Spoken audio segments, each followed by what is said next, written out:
Who gets reality right? Russell, Wittgenstein, and Pirsig on logic, language, and quality.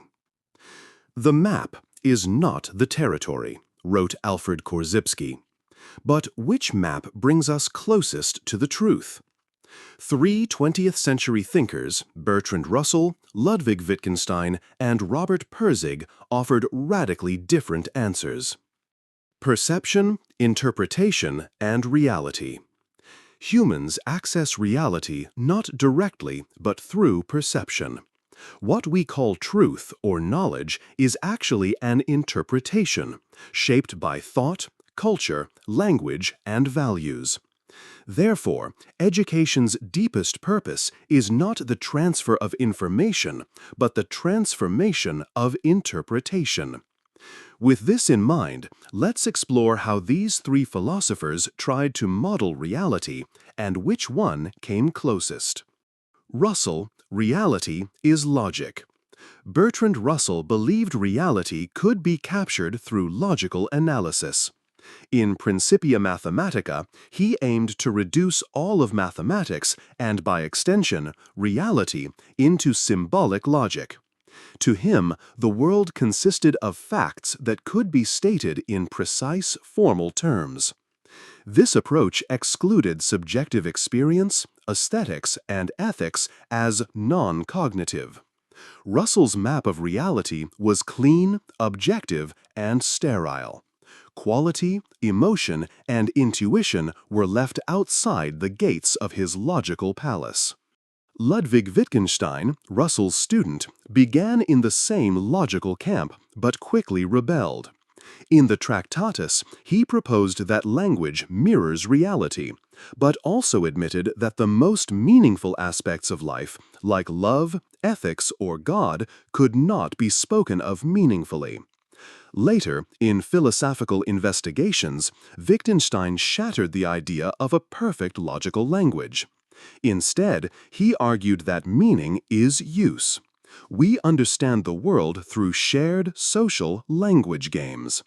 Thus, reality is not just what is, but what we agree it to be.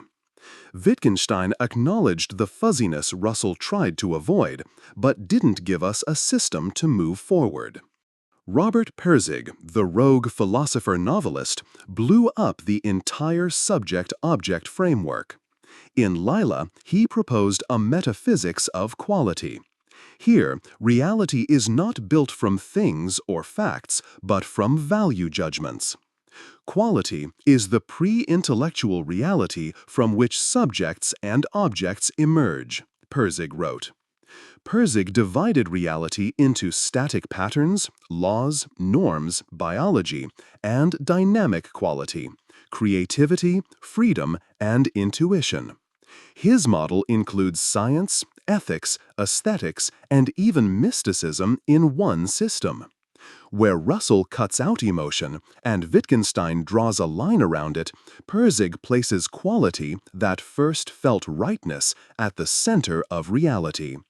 Comparing the three, Russell modeled reality as a logical machine, clear but cold.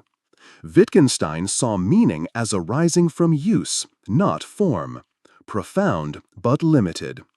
Pirsig put experience and value first, offering a holistic map. All three recognized that the classical mind-body split doesn't hold. But only Pirsig reintegrated emotion, perception, and interpretation into a workable philosophy. Who comes closest? In an era dominated by complexity, confusion, and collapsing meaning, Pirsig comes closest. He understood that we never deal with raw reality, we deal with patterns, filtered through value. His metaphysics of quality recognizes that interpretation is not a bug, it's the essence of human understanding.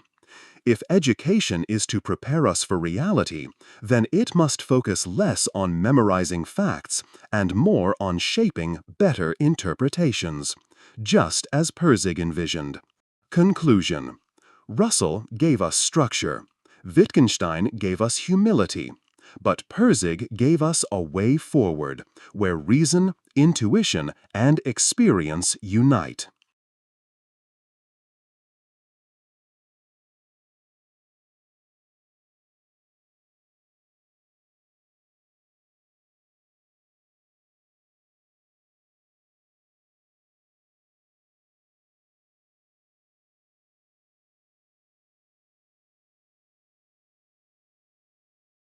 Who gets reality right?